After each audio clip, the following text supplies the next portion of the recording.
Welcome to our Study Abroad podcast series. So, today we have Abhishek who studied in UK as well as Canada. So, we'll be knowing about his journey from India to UK and then to Canada. So, welcome Abhishek to our podcast. Thank you, Vishal. Happy to be there. So, Abhishek, when was the very first time during your teenage or something that you thought that maybe abroad studies is something you would like to pursue in future?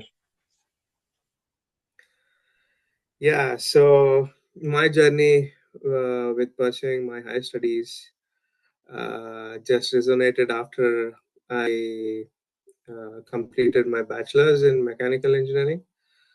I didn't have much plans going abroad, but then after I graduated, uh, I lost my father, and then I also got into a Tata Consulting company, and I worked there for a year, and then felt that I need to upgrade my skill, and that's where it's part for me to go and pursue my higher studies.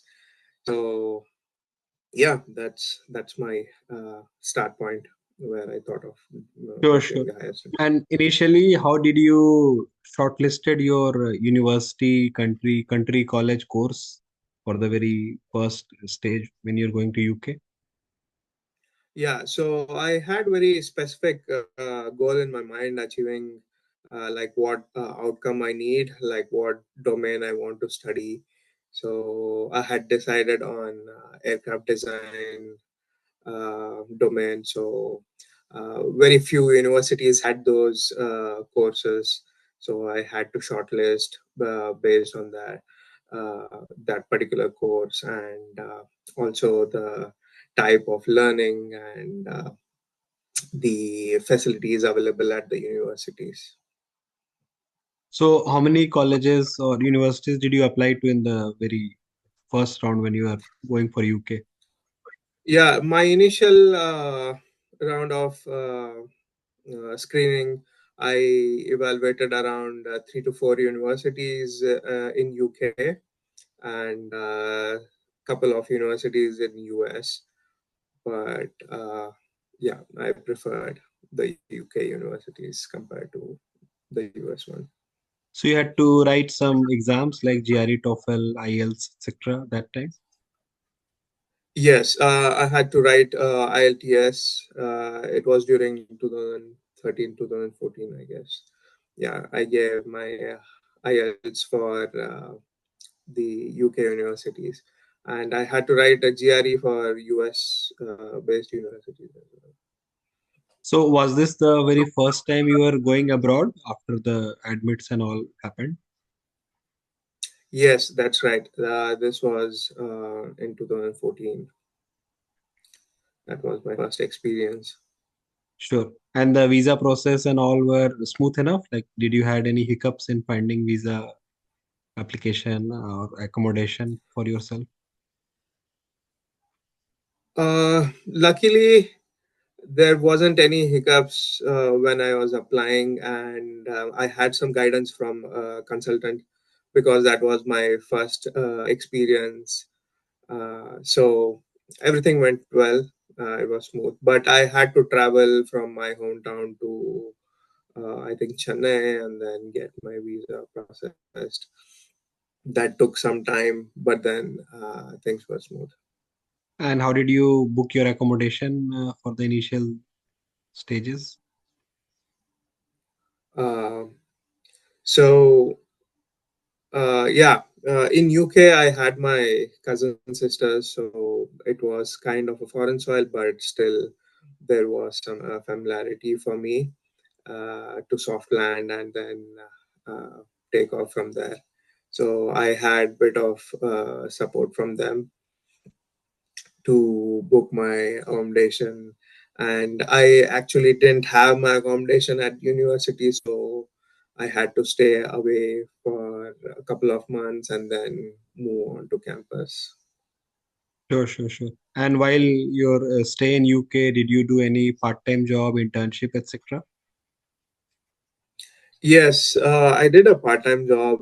It was not that great what people think of, but yeah, it was in a hotel where I just helped around the kitchen and other stuffs near to my campus. It was a small hamlet where I lived in, so we didn't have much Okay. avenues there.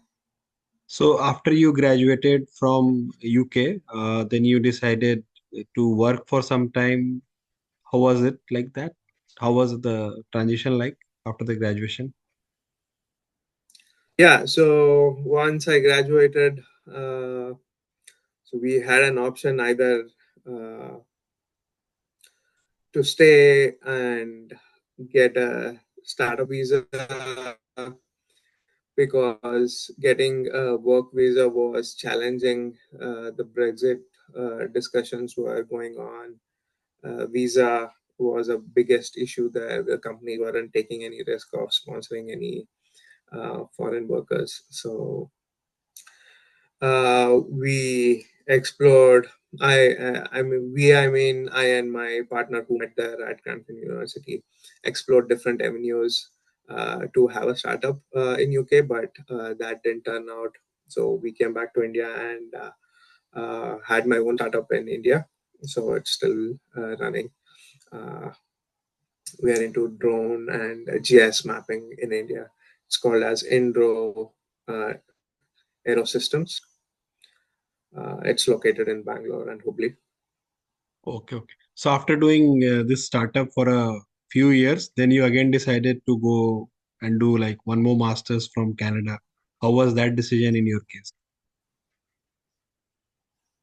Yeah, so this was again challenging and a turn point in mid journey of my career because since this startup was young and also matured kind of thing, so it was almost more than 5 years, 6 years I had dedicated, and then we set up team. We were getting some projects, and the projects were running smoothly. So that process system was set up. So I felt like, yeah, I need to upgrade my skill and explore the other opportunities around the world. And luckily, uh, just after the COVID, there was one opportunity opened up in Canada, that is at the University of British Columbia, for a postdoctoral position with drones and 5G communications research. That's where I felt like, okay, let me give a shot to it and see if I can get through.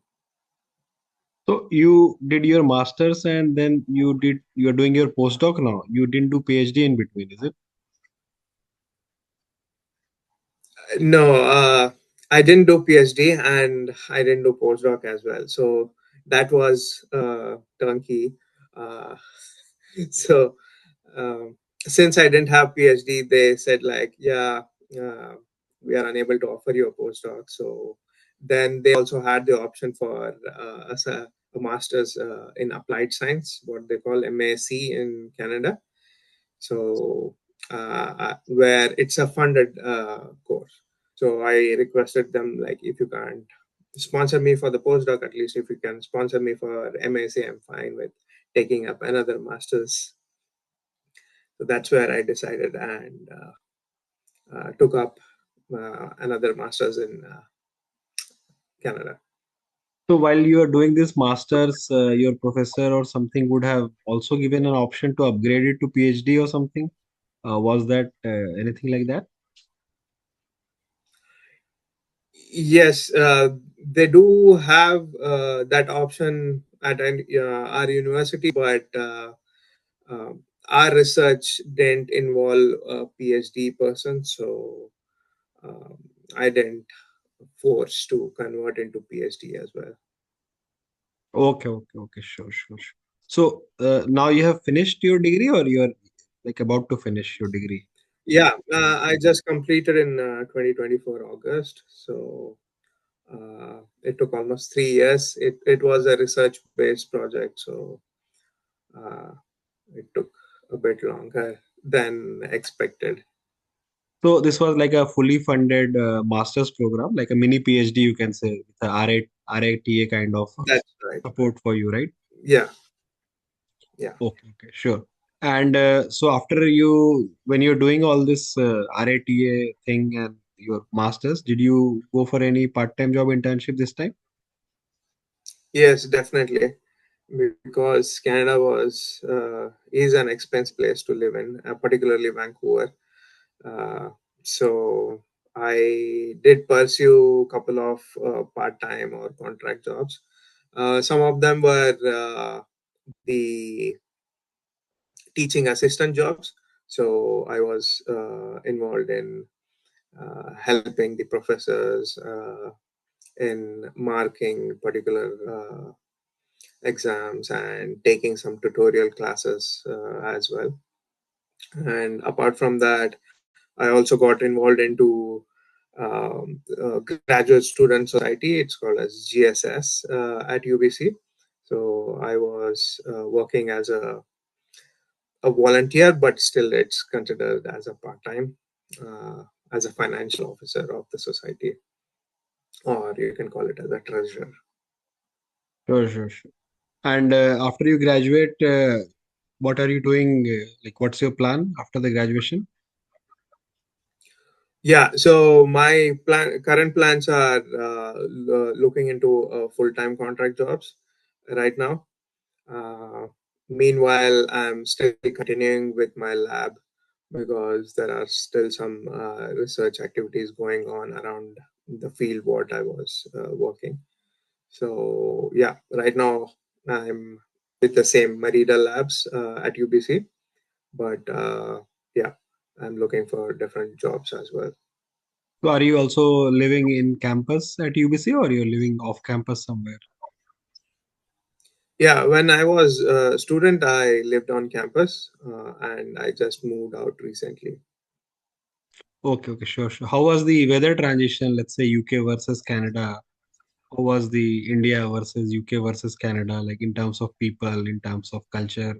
What were the few key points that you experienced?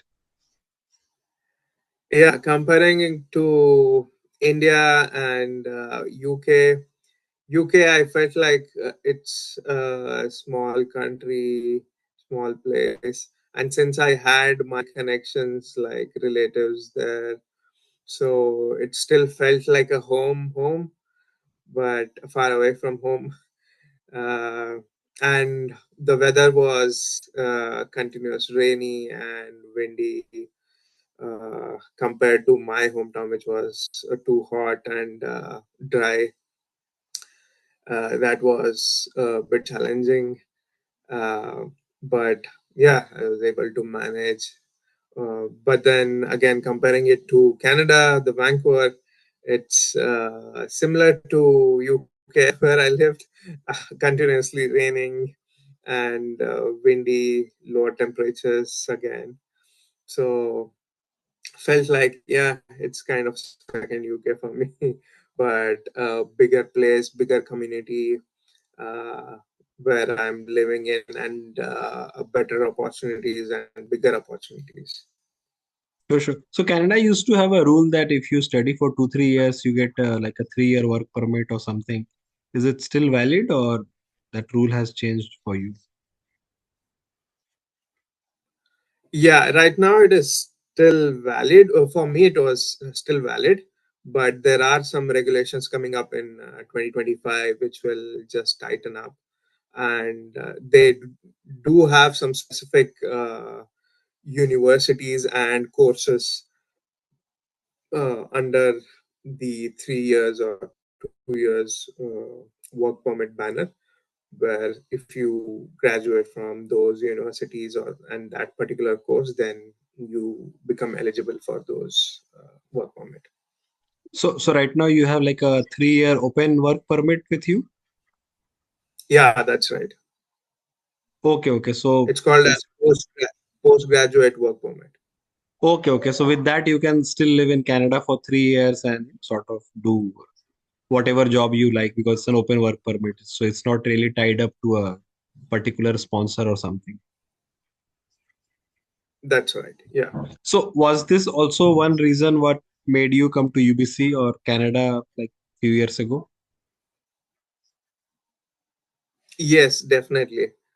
Uh, the work permit and the opportunity to learn and broaden my experience in different domain was one of the reason for me to choose Canada.